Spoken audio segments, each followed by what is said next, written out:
तो दोस्तों, अगर आप भी हमारे चैनल पे पहली बार आए हैं तो हमारे चैनल को सब्सक्राइब कीजिए, क्योंकि मैं हिंदी में आपके लिए मजेदार गोस्ट स्टोरीज लाता रहता हूँ, जिसे सुन के आपको बहुत मजा आएगा और आप मेरी आवाज के फैन हो जाओगे। तो चलिए।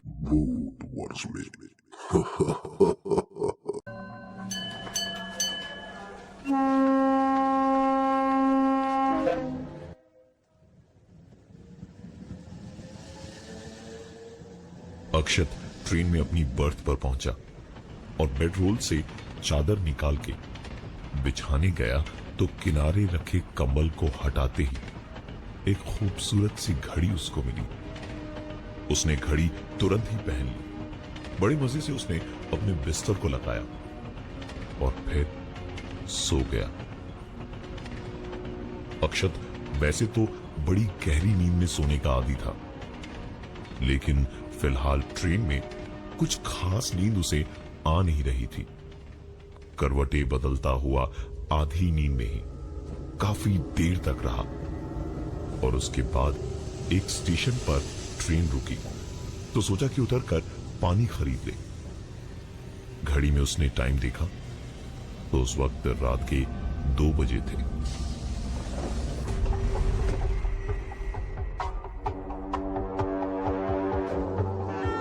अक्षत उतरा और फैलकर एक अंगड़ाई भर ली थी।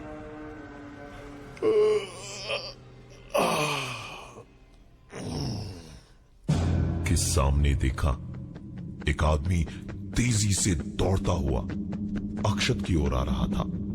अक्षत बुरी तरह से घबरा गया था, लेकिन वहीं खड़ा रहा।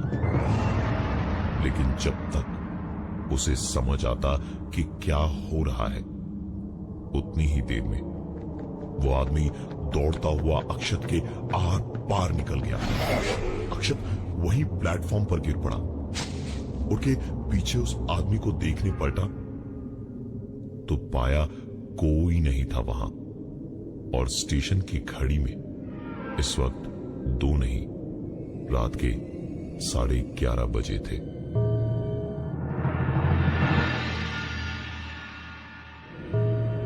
अक्षत को समझ ही नहीं आया कि ये हुआ क्या। वो पलटा वापस गाड़ी की ओर, और इससे पहले कि वो कुछ करे, ट्रेन न सिर्फ चल पड़ी बल्कि तुरंत ही बड़ी तेजी से भागने लगी। पानी भूलकर अक्षत ट्रेन के पीछे दौड़ा तो जरूर, लेकिन उसका दिन आज कुछ ज्यादा ही खराब था।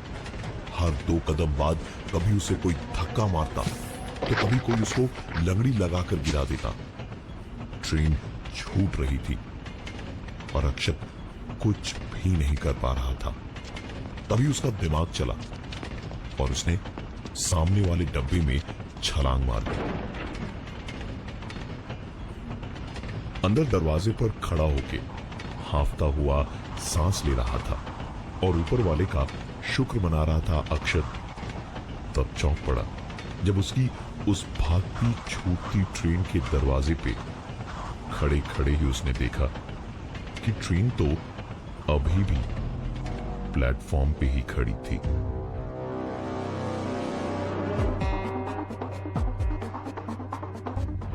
स्टेशन और उसकी दोनों की घड़ी में इस वक्त रात के 2 बजे है। अक्षत को कुछ समझ नहीं आ रहा था, लेकिन पानी की एक बोतल खरीदने वो ट्रेन से नीचे उतरा। पानी खरीदकर पीते पीते ही उसने देखा कि ट्रेन सचमुच चल पड़ी है,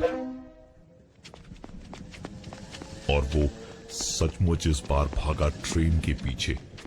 ट्रेन ने तुरंत ही अचानक बहुत तेज रफ्तार पकड़ ली। दौड़ते दौड़ते हर कदम पे कभी धक्का तो कभी लंगड़ी अक्षत को लगती गई, लेकिन अक्षत ने ट्रेन पकड़ ली और दरवाजे पर खड़े होके उसने अपने सामने देखा तो वही आदमी सचमुच ट्रेन के अंदर उसके सामने खड़ा था। और उसने एक बार फिर अक्षत के आर पार ट्रेन के बाहर छलांग मार दी। अक्षत थोड़ा सा लड़खड़ा गया और ट्रेन के दरवाजे के हैंडल को पकड़ के लटकते हुए हवा के थपेड़ों के बीच। जब उसने आंख खोली तो नजर सीधी हाथ की घड़ी की ओर गई, जिसमें इस वक्त रात के 11:30 बजे थे।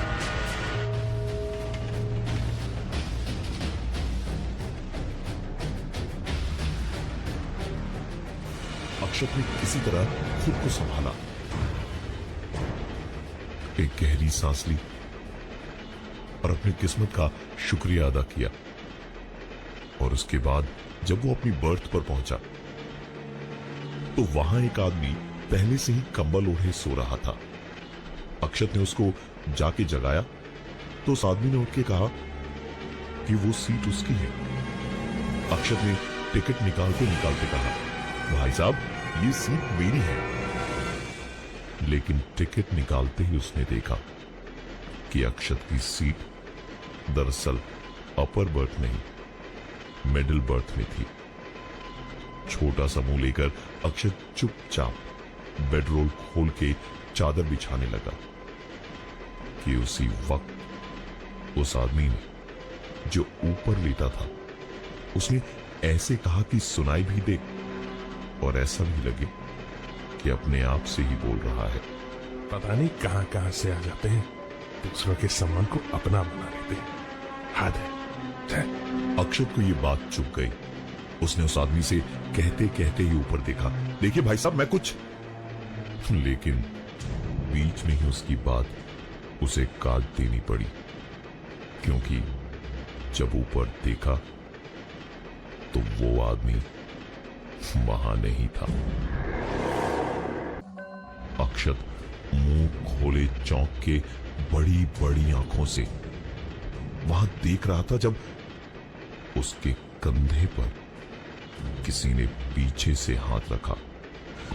अक्षत तुरंत पलटा तो देखा टीसी सामने खड़ा था। टीसी ने उससे टिकट मांगा। अक्षत ने टिकट उसको निकाल कर दी और वापस चादर बिछाने लगा तो टीसी ने थोड़े गुस्से से उससे कहा कि भाई साहब, आपकी मिडिल बर्थ नहीं है, आपकी बर्थ ऊपर है। सुनकर अक्षत ने कहा कि नहीं, उसकी मिडिल बर्थ ही है, ऊपर की बर्थ तो किसी और की है। टीसी ने अपने हाथ में टिकट लेकर अक्षत की आंखों के 6 इंच पास ले जाके टिकट दिखाया और उनसे कहा, भाई साहब, ये आप ही का टिकट है, अपने टिकट लीजिए और चुपचाप ऊपर के बर्थ पर ले जाइए।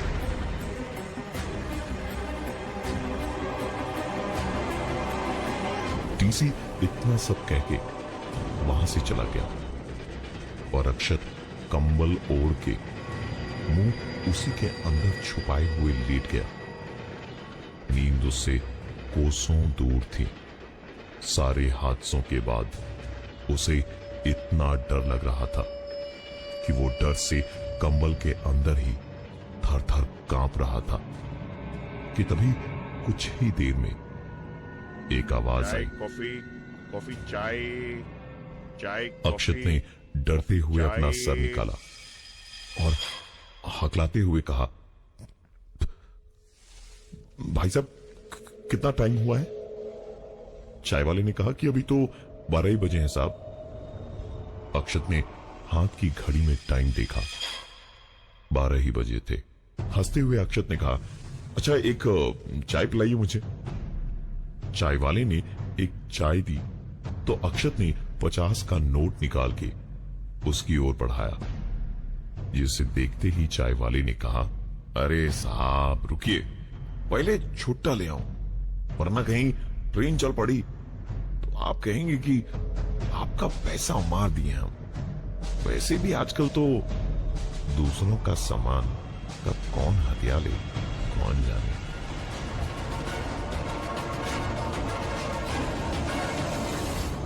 चाय वाला जैसे ही छुट्टा लेने को एसी कंपार्टमेंट के बाहर निकला तो अक्षत पता नहीं क्यों उसके पीछे पीछे निकल पड़ा और दरवाजे पर जाके खड़ा हुआ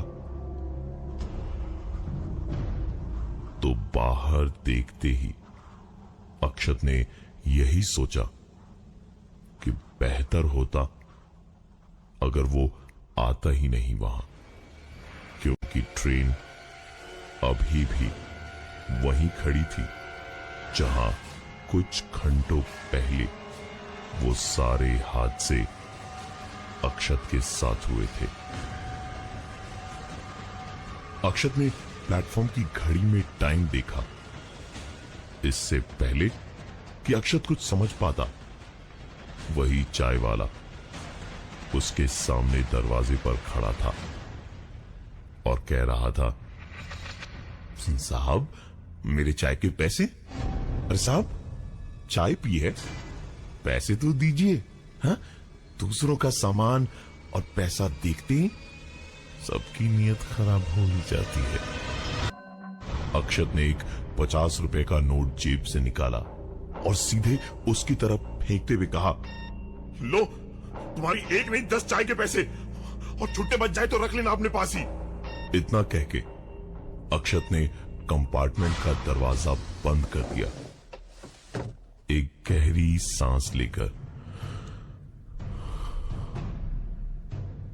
बस पलटा भर था कि उसके सामने उसने देखा टॉयलेट वाली जगह से वही चाय वाला मुस्कुराता हुआ हाथ में कुछ रुपए लिए खड़ा था और कह रहा था,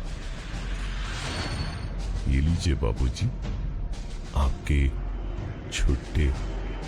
अक्षत ने ना इधर देखा ना उधर, सीधा कंपार्टमेंट के अंदर भागने को हुआ तो किसी चीज से उसका सर बड़ी जोर से लड़ा और वो गिरकर वहीं बेहोश हो गया।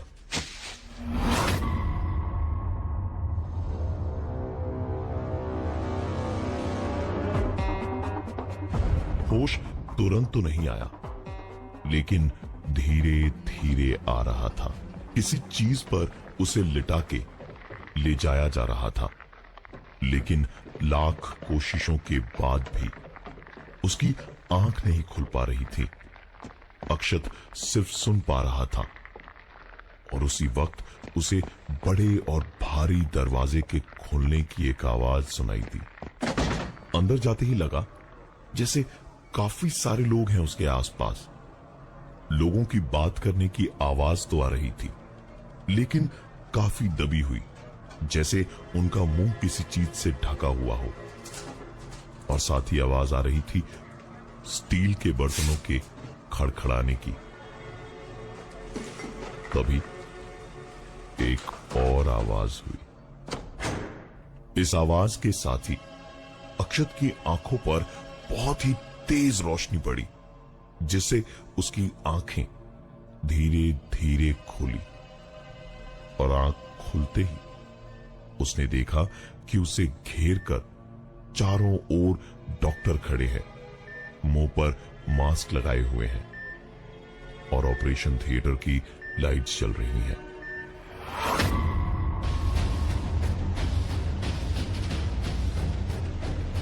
अक्षत चाहकर भी कुछ बोल नहीं पा रहा था। डॉक्टर्स एक के बाद एक औजार लेकर ऑपरेशन किए जा रहे थे। अक्षत को तो कुछ समझ नहीं आ रहा था, क्योंकि उसे एनेस्थीसिया की वजह से कुछ महसूस ही नहीं हो पा रहा था और साथ ही वो हिल डुल भी नहीं पा रहा था।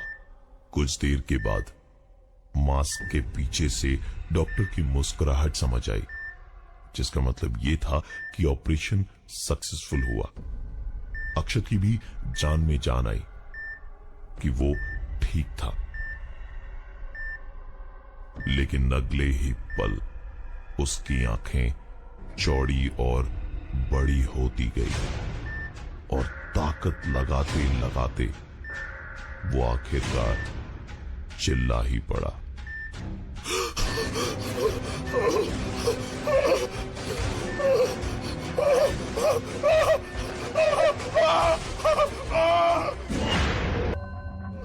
अक्षत ने देखा कि उसका बायां हाथ कोहनी के थोड़े नीचे से काट दिया गया था और एक ट्रे पे किसी शो पीस की तरह रखा हुआ था। और उसके बाएं हाथ की कलाई में थी वही घड़ी। अक्षत बस पूरी तरह रोते रोते इतना ही कह पाया, क्यों क्यों। डॉक्टर ने मास्क पहने पहने ही बोला, अब दूसरों की चीजों को ऐसे ही अपना बनाने वालों को यही सजा मिला करेगी। वैसे आपने बिल तो ट्रेन में ही दे दिया था, ये लीजिए आपके छुट्टे पैसे। इतना कह के उस डॉक्टर ने अपना मास्क उतारना शुरू किया और ईसीजी की आवाज तेज होती जा रही थी।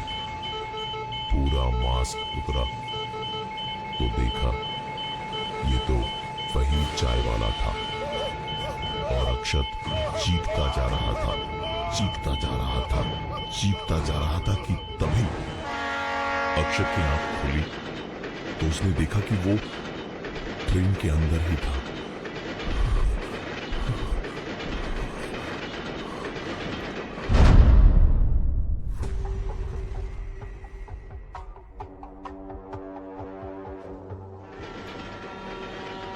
अक्षत इस बेहोशी की हालत में ही उठा और मुंह धोने टॉयलेट के पास चला गया।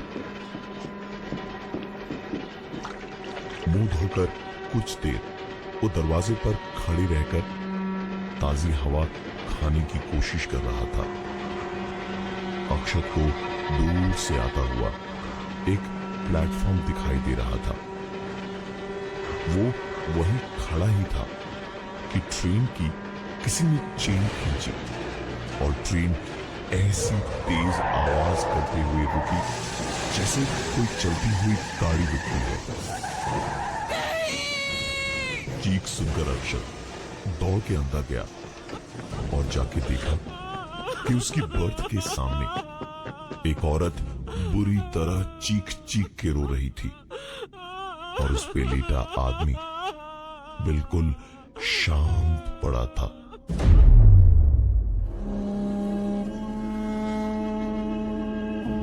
उस आदमी की मौत हो चुकी थी और वो औरत अपने पति के मरने के गम में रो रही थी। पूरे कंपार्टमेंट के पैसेंजर्स इधर उधर से जमा हो गए थे। कुछ देर बाद ट्रेन चलकर प्लेटफॉर्म पर रुकी। पुलिस और डॉक्टर्स ने लाश को उठाया और उठाते वक्त ही अक्षत ने उस आदमी के चेहरे को देखा। ये वही आदमी था जो प्लेटफॉर्म पे उसके आर पार निकल गया था और अपर बर्थ पर लेटकर अक्षत की सीट मिडिल बर्थ को बता रहा था। लाश उठा के जब सब ले जा रहे थे तो पागलों की तरह रोती बिलखती उसकी बीवी इधर उधर कुछ ढूंढ रही थी। अक्षत ने उनसे पूछा कि आप क्या ढूंढ रही हो? तो उस औरत ने कहा, देखिए ना भाई साहब, कैसा जमाना आ गया है। मुर्दों की घड़ियां भी लाशों पे से गायब हो जाती है। मेरे पति को अपनी घड़ी से बहुत प्यार था। कहते थे जहाँ ये घड़ी होगी मैं वही होऊंगा। अक्षत तुरंत उस प्लेटफॉर्म पर अपना सामान लेकर उतर गया और थोड़ा आगे जाने पर जब उसने अपने दाहिने पॉकेट में हाथ डाला तो पाया कि वो घड़ी उसके पॉकेट में ही थी।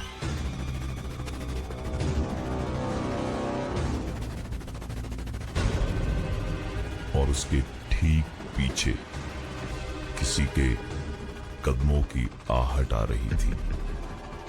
जब अक्षत ने पलट कर देखा तो वही आदमी दौड़ते हुए अक्षत के आर पार निकल गया।